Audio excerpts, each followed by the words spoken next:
राजेंद्र भारती की दतिया विधानसभा सदस्यता समाप्त। बैंक धोखाधड़ी मामले में 3 साल की सजा के बाद एक्शन। विधानसभा सचिवालय ने सीट रिक्त घोषित की। 2023 में दतिया विधानसभा क्षेत्र से बीजेपी के कद्दावर नेता नरोत्तम मिश्रा को हराकर विधानसभा पहुंचने वाले कांग्रेस विधायक राजेंद्र भारती की सदस्यता समाप्त कर दी गई है। दिल्ली की एमपी एमएलए कोर्ट द्वारा बैंक धोखाधड़ी और दस्तावेजों में हेरफेर के पुराने मामले में 3 साल की सजा सुनाए जाने के बाद विधानसभा सचिवालय ने उनकी सीट खाली घोषित कर दी। सजा के बाद उनकी सदस्यता समाप्त होने की प्रक्रिया शुरू हो गई थी। हालांकि अदालत ने अपील के लिए 60 दिन का समय दिया है, लेकिन केवल अपील का समय सदस्यता बचाने के लिए पर्याप्त नहीं माना जा रहा है। अब उनकी सदस्यता का भविष्य हाईकोर्ट से मिलने वाली राहत पर निर्भर करेगा। 2 अप्रैल को कोर्ट के फैसले के बाद आधी रात को विधानसभा सचिवालय खोला गया और कार्रवाई की गई। कांग्रेस अध्यक्ष जीतू पटवारी को जैसे ही कार्रवाई की जानकारी मिली, वो खुद विधानसभा पहुंच गए।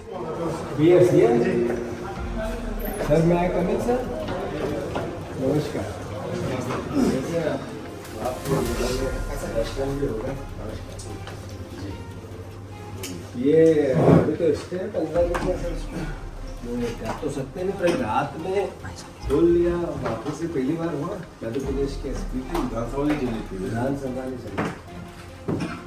तो ये हमारा स्टे अभी तो इन्फॉर्मेशन मिली कि आप सर क्या समस्या है जो अभी आप इतनी रात 10:30 बजे रात को विधानसभा खुली है। करीब 11 बज गए। हमारे मुख्य सचिव हम आए तो उठ के चले गए। नहीं भैया इसके विधानसभा के कोर्ट का स्टे है राजेंद्र भारती जी की उस पर, उसके बावजूद भी ये इस तरीके की हरकत कर रहे हैं। तो ये माननीय कोर्ट को अगर एविडेंस देने पड़ेंगे कि जितना अनैतिक काम हो रहा है, तो वो चूँकि हमारे विधानसभा के पूर्व एमएलए साहब हैं, इनको भी अधिकार है आने का। मैं भी पूर्व एमएलए हूँ, मुझे भी अधिकार है कि रात को 10:30 बजे क्यों ये अपनी विधानसभा खुली है, ये सबसे बड़ा प्रश्न है। और विधानसभा 10 बजे तक तो चली नहीं पूरे टाइम, और अभी आके सदस्यता खत्म करने का काम कर रहे हैं, जबकि स्टे है।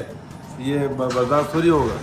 कांग्रेस के आधिकारिक सोशल मीडिया पेज पर जारी बयान में जीतू पटवारी ने कहा कि बीजेपी लोकतंत्र और सिस्टम का मखौल उड़ाने पर तुली हुई है। उन्होंने कहा कि कांग्रेस विधायक राजेंद्र भारती की सदस्यता को समाप्त करने के लिए भाजपा सरकार के इशारे पर रात में विधानसभा सचिवालय खोला गया। गजट नोटिफिकेशन जारी हो गया और केंद्रीय चुनाव आयोग को सीट खाली होने का लेटर भी भेज दिया गया। आनंद फानन कैसे राजेंद्र भारती के हम सदस्यता लें, उसको लेकर व्यवस्था पर दबाव बनाए और अल्टीमेटली सरकार का दुरुपयोग करके वो काम, वो कृत्य, वो अपराध कर गुजरे। कांग्रेस प्रवक्ता के मिश्रा ने फैसले पर सवाल उठाते हुए कांग्रेस से बीजेपी में जाने वाले विधायकों के नाम गिनाए जिनकी सदस्यता छीनने की कार्रवाई नहीं की गई। उन्होंने लिखा कि रुपया और मध्य प्रदेश में न्याय में गिरने की होड़ लगी हुई है। वैसे कोर्ट ने कांग्रेस विधायक राजेंद्र भारती को अपील के लिए 60 दिन की मोहलत दी है और सजा को निलंबित रखा है। ऐसे में मध्य प्रदेश विधानसभा सचिवालय का रात 10 बजे खुलना और 10 घंटे के भीतर ही उनकी विधायकी छीन लेना अब कानूनी और राजनीतिक रूप से चर्चा का विषय बन गया है। ब्यूरो रिपोर्ट, चौथा खंबा।